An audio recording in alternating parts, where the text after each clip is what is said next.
Hi, my name is Borys, and in this video I'm going to show you 10 techniques for making your tracks lo-fi. We'll go over adding analog and digital artifacts, all the way to some unusual tricks to get an authentic low-fidelity vibe. Before we get into the video, if you like what we are doing on this channel, make sure to subscribe. We've got more content about Ableton coming up.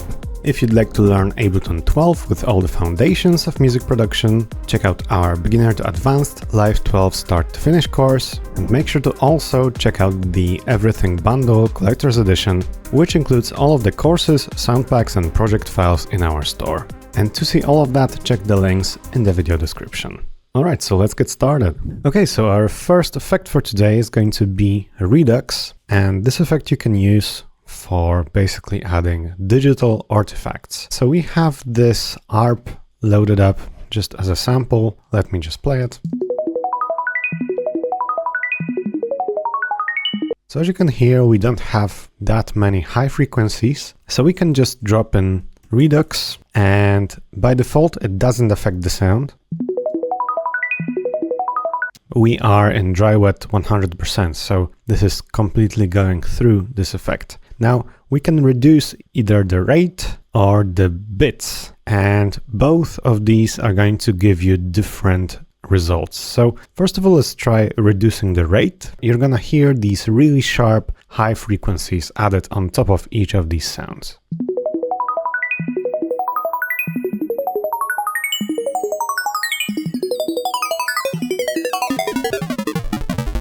So as you can hear in the lower registers here, it completely destroys the sound so that it's not even distinguishable anymore. And then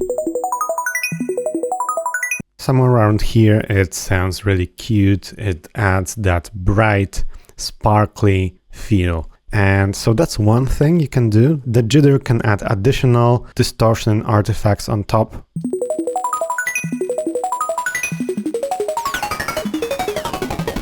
Yeah, but I just really like this one with the rate reduction.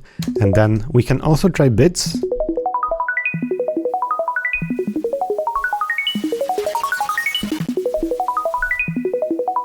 So for subtle noise in the background, it could even work. Now we can also shape.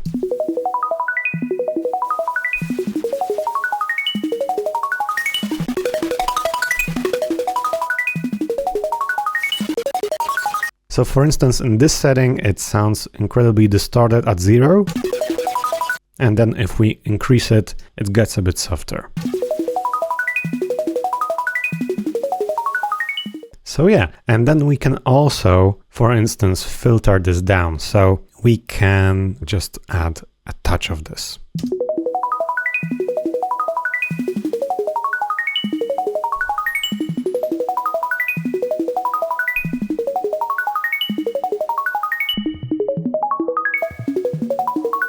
Yeah, so we have a really nice digital sounding result, and it's just incredibly simple and really effective in some cases. But of course, digital artifacts are not all you can do. We have this really powerful effect called roar, and this one is going to be our second effect for today. We're gonna be adding multi-band saturation here to our piano sample. So here's our sample dry.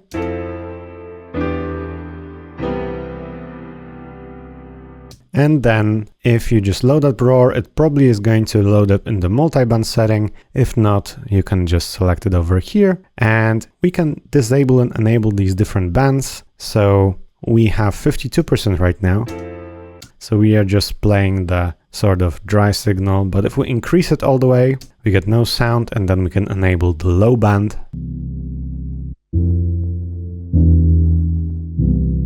And in this way you can control these different bands separately. So you might want a bit more aggressive saturation on the low end, but for instance not as much on the high end, because it might just sound really over the top.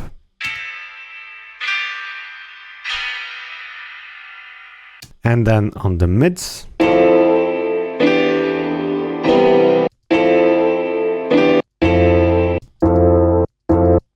and then this kind of signal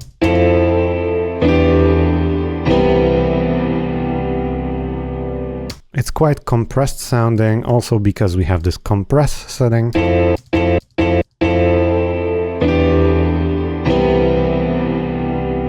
So it can sound really powerful, but you can also kind of mix it in parallel. So if we just go back to 0 and we can choose how much of this we want.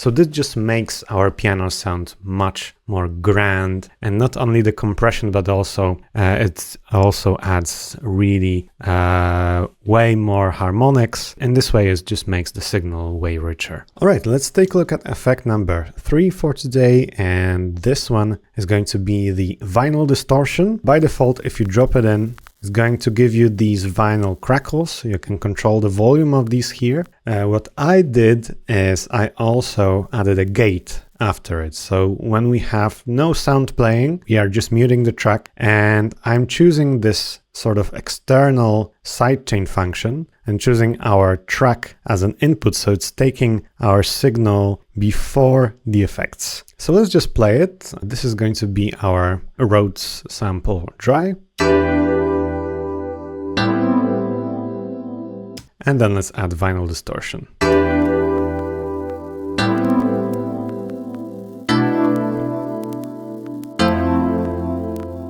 So we have two kinds of sort of saturation. We can add the tracing model, and then also we have the pinch. But the pinch is really aggressive, so you have to just bear that in mind. Adding gate, just controlling the crackle. That just makes it sound a bit more authentic and lo-fi. Yeah, so it's a really simple effect, but it just gives you analog vinyl sound. All right, let's take a look at the next one. I also have the same sample, but here we're going to be using the echo effect to add some noise in the background. So here's our sample dry again. We also have a gate. We are adding this echo on top, and it's going to sound like this.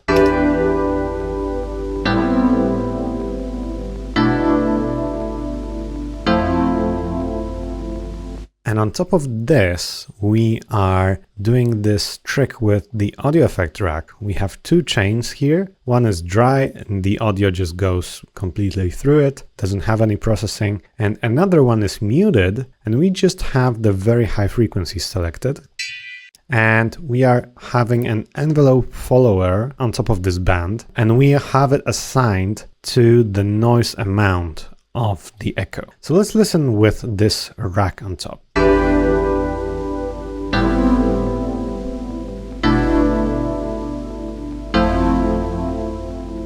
Yeah, so we get a bit more noise when the envelope follower is catching a higher gain here. And the reason why I've split this into two bands is that the higher frequencies are typically going to be a bit sharper than the lower frequencies. So I just wanted a snappier envelope curve here. And yeah, I am just using these highs as really sharp transients for our envelope follower. You can also try controlling the signal with an EQ, because over here we are getting these really nasty, noisy frequencies in the bass region. So we can just cut that out this way.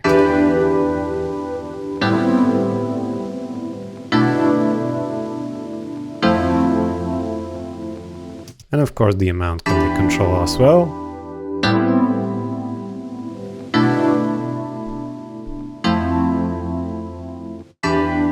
Alright, so that would be a very simple technique of adding some more interesting noise. And then you can also change the morph settings. So this is also going to give you a different flavor of noise.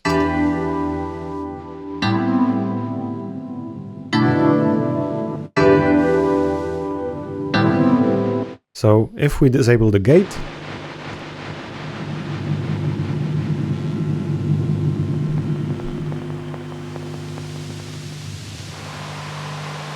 you can hear that we've got different types of noise accessible with this morph setting. And all of this, of course, you'll find in the character tab of Echo. We have a simple telephone-ish effect, and we just have this really short drum break. And to add a bit of lo-fi sort of interest in, for instance, an intro or in a break, we can just add this classic DJ style effect, which uses a bit of resonance on a low-pass filter and on a high-pass filter. So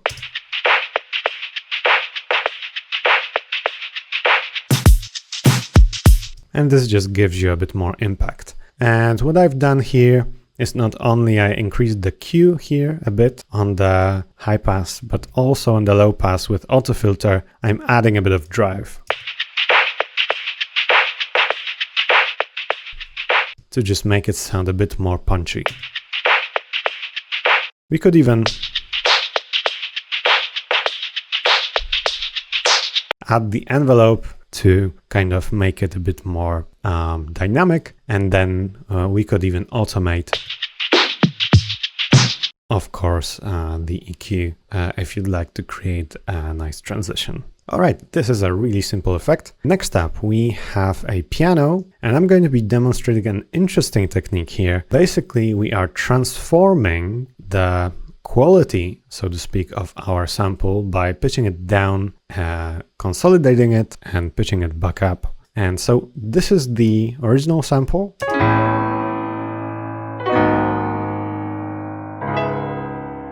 And this is the processed sample, and it's just going to sound very lo-fi. It's going to just be way lower quality.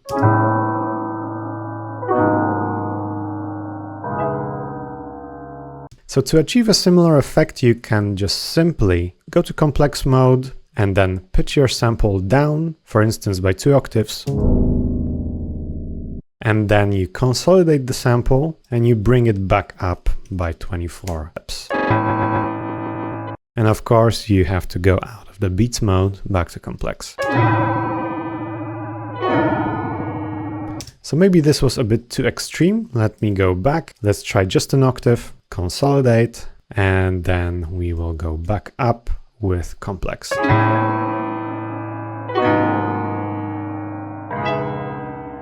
And the original result was.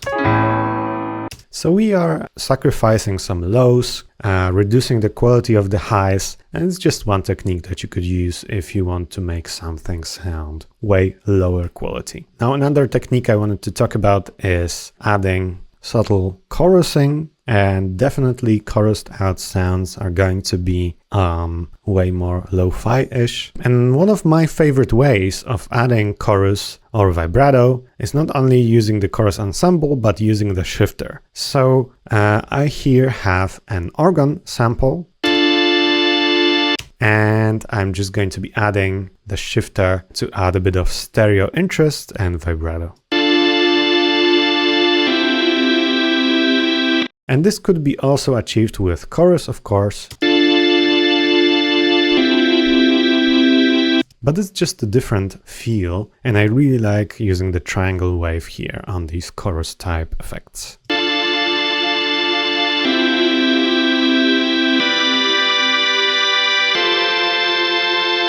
Alright, it's pretty simple, but also really effective on organs. We get this sort of Leslie rotary speaker effect. Okay, next up we have this pad, and we're just going to be adding pitch drift.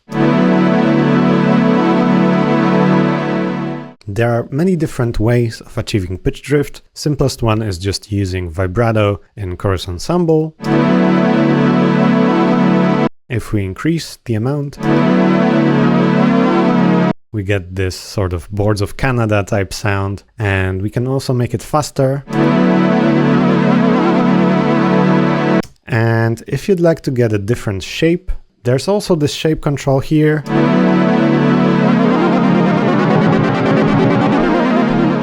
And in my opinion, it actually introduces a square wave. If you listen to this one. So if you'd like to just achieve a triangle wave here, you can just use the shifter.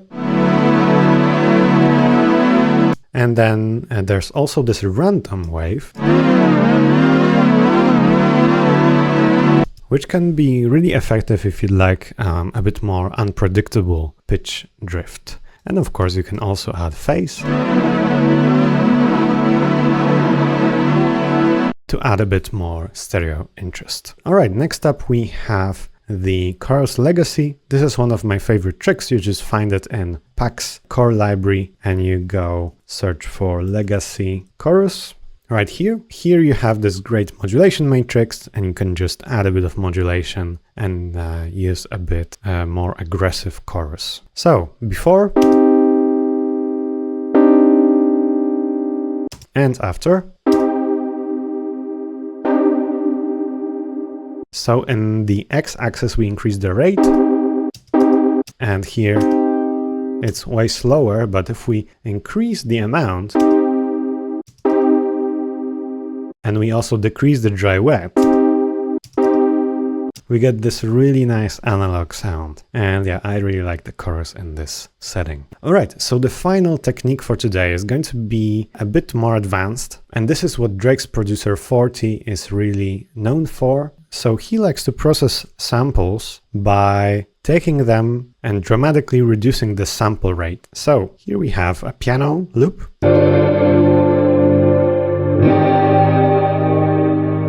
Here we have a processed loop. I'm just throwing a high-pass filter.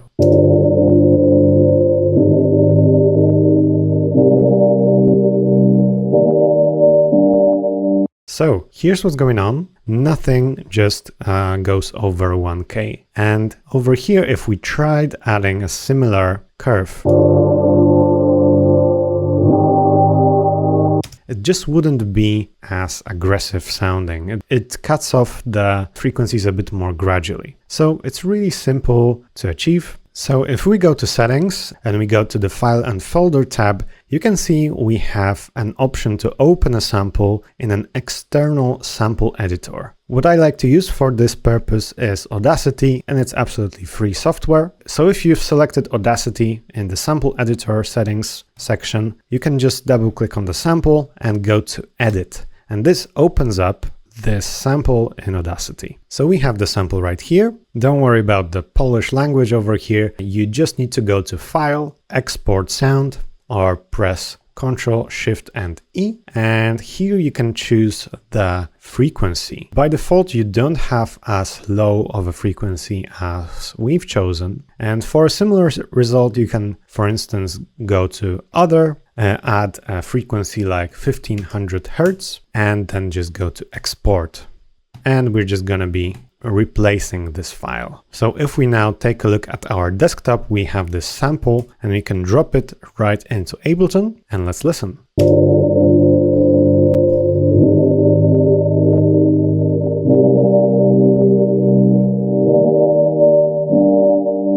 So in my opinion, it even cuts below what you select, because we've selected 1500 Hertz, and as I can see, it's clearly just cutting everything below 1K. So if you'd like a really sharp low pass, this is a completely free and really effective way of achieving this. All right, I hope you found this video useful. Make sure to check out our Music Production Academy with lots of start to finish courses on making tracks in various genres. And if you'd like to learn Ableton 12 with all the foundations of music production, check out our Beginner to Advanced Live 12 Start to Finish course. And make sure to also check out the Everything Bundle Collector's Edition, which includes all of the courses, sound packs, and project files in our store. And to see all of that, check the links in the video description. Make sure to subscribe to our channel. If you enjoyed this video, leave it a like, write us a comment, and I will see you in the next ones.